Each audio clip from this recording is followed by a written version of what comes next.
Bismillahirrahmanirrahim. Ustaz, kalau kita sudah berdoa sering atau banyak berdoa namun belum juga dikabulkan, bagaimana solusinya? Ada banyak kemungkinan. Ya. Kemungkinan pertama yang positif dulu, ya, yang positif. Allah berkenan untuk mendengar lebih banyak permintaannya. Ya. Yang positif dulu. Jadi kalau dalam bahasa manusia belum dikabulkan, dalam bahasa Allah bukan. Dalam bahasa Allah permintaan kamu sedikit. Orang lain sudah banyak berdoa, kamu baru berdoa.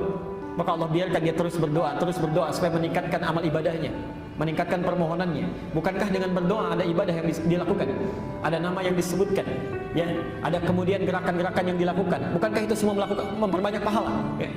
Barangkali menurut Allah si fulan berdoa sekali cepat dikabulkan karena rajin salatnya, baca Qur'annya, pahalanya banyak. Kamu berdoa sekarang baru sekali kamu lakukan, ya. Kalau kamu minta sekarang terputus amal ibadah kamu, terus minta lagi besok, supaya doa itu disertakan dengan salat, doa disertakan dengan baca Quran, doa disertakan dengan istighfar, banyak pahala terkumpul. Satu itu. Ya. Bisa yang kedua, masih yang positif. Ya. Allah menilai apa yang kita mintakan tidak sesuai dengan apa yang kita butuhkan. Perhatikan rumus pengabulan doa. Allah hanya mengabulkan apa yang dibutuhkan, bukan apa yang diinginkan. Mengabulkan apa yang dibutuhkan, bukan apa yang diinginkan. Sifat pengabulan ini ada tiga. Satu, dikabulkan seketika saat dibutuhkan. Anda berdoa, ya Allah mohon berikan hamba A misalnya, Allah kabulkan karena kita butuh, berikan seketika. Yang kedua, Allah tangguhkan pengabulannya sampai kita mampu menerima kebutuhan yang kita mohonkan itu.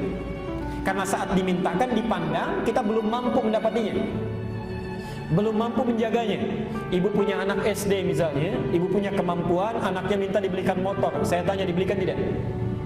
Kenapa? Karena dia belum butuh, belum bisa pakai dengan baik. Nanti kalau sudah kamu mulai meningkat baru dibelikan. Bukan karena nggak mampu, ada cuma belum bisa dipakai. Karena itu ada seseorang yang meminta kepada Allah, oleh Allah belum dikabulkan seketika karena menurut Allah kamu belum siap sekarang.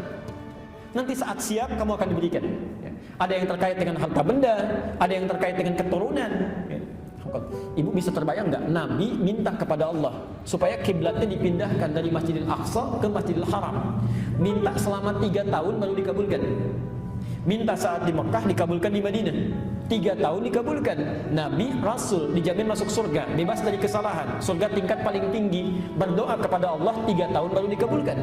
Ada orang bukan Nabi, bukan Rasul, surganya belum jelas, amalan merantakan, hisab masih menegangkan. Berdoa kepada Allah 3 hari ingin dikabulkan. Ayo, jadi kalau sudah berdoa itu hadirkan sifat ridha. Ridha itu mengikutkan keinginan kita pada keinginan Allah. Itu mudah. Yang terakhir, Allah akan mengganti apa yang diinginkan dengan apa yang dibutuhkan. Ibu punya anak sakit, kata dokter jangan makan jeruk, makannya apel. Ya. Maka ketika dia minta jeruk, ibu berikan apel. Kadang-kadang kita meminta sesuatu, sebetulnya Allah sudah jawab, tapi dalam bentuk yang lain yang kita butuhkan. Ya. Baik. Kemungkinan terburuknya ada yang haram masuk ke dalam diri. Itu di hadis Muslim nomor hadis 1015. Di Al-Arba'in nomor hadis yang ke-10. Ada sesuatu yang haram masuk ke dalam diri. Thumma dzakara ar-rajula yutiru as-safar ash'atha aghbara. Kemudian Nabi mengisahkan seorang lelaki menempuh perjalanan panjang sampai pakaiannya merantakan. Ya, yamuddu yadayhi ila as-sama', mengangkat tangannya ke langit. Fa yaqulu ya Rabb, kemudian membacakan Asmaul Husna, berdoa kepada Allah. Ini 3 hal ditempuh. Doa yang dilakukan dalam perjalanan menuju Allah itu cepat dikabulkan. Doa dalam keadaan diangkat tangannya dengan yang diam begini lebih cepat dikabulkan yang mengangkat tangannya. Ya, tapi ada ketentuannya nanti ya. Yang ketiga, doa yang menggunakan al-asmaul husna lebih cepat dikabulkan dengan yang mengucapkan secara langsung. Orang ini melakukan ketiga-tiganya. Kata Nabi, perhatikan, anna yustajabu lidzalik, doanya mustahil dikabulkan. Faman amru haram, karena makanan yang dia makan haram, wa mashrabu haram, minumannya haram, wa malbasu haram, dan pakaiannya haram, wa ghudhiya bi haramin, dan perangkat hidupnya haram. Itu kemungkinan terburuknya. Maka dicek, barangkali ada sesuatu yang harus diperbaiki.